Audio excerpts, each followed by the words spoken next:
Hey guys, so yesterday we talked about Romans 12 verses 1 through 2, mentions being transformed by the renewing of our minds, but how exactly do we do that? So today I'm going to go into one of the passages that I think talks to this the best, and that's Philippians 4 verses 6, 7, and 8. It says, "Be anxious for nothing, but in everything, by prayer and supplication, with thanksgiving, let your requests be made known to God, and the peace of God, which surpasses all understanding, will guard your hearts and minds through Christ Jesus.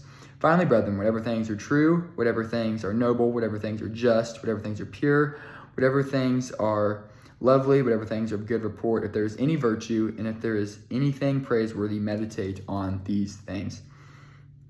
Starting in verse 6, it says, "Be anxious for nothing." This is a command from God. Like we are in love with the creator of the universe. There should really be nothing that we are anxious about.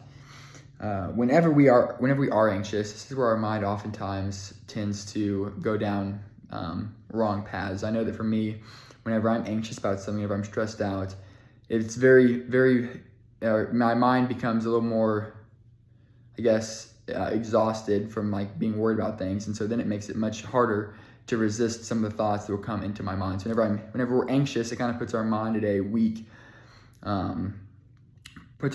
spot, whereas the peace of God, which surpasses all understanding, will guard our hearts and minds through Christ Jesus.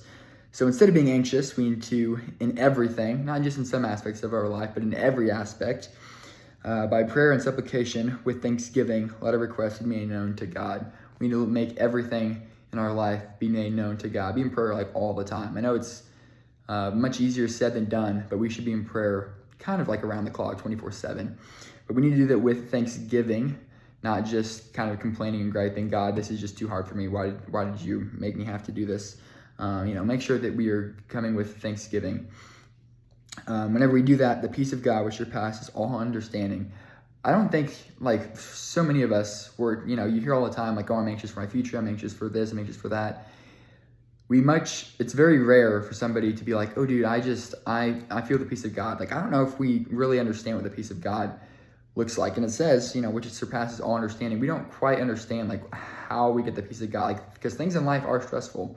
But whenever we do have that peace of God, it is life-changing, and it will really guard our hearts and minds.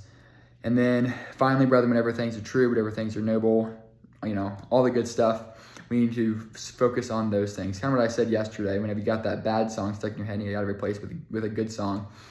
Same thing here. Whenever our mind is distracted by things that are not of God, we need to get those things out and replace it with these other things that are much more noble.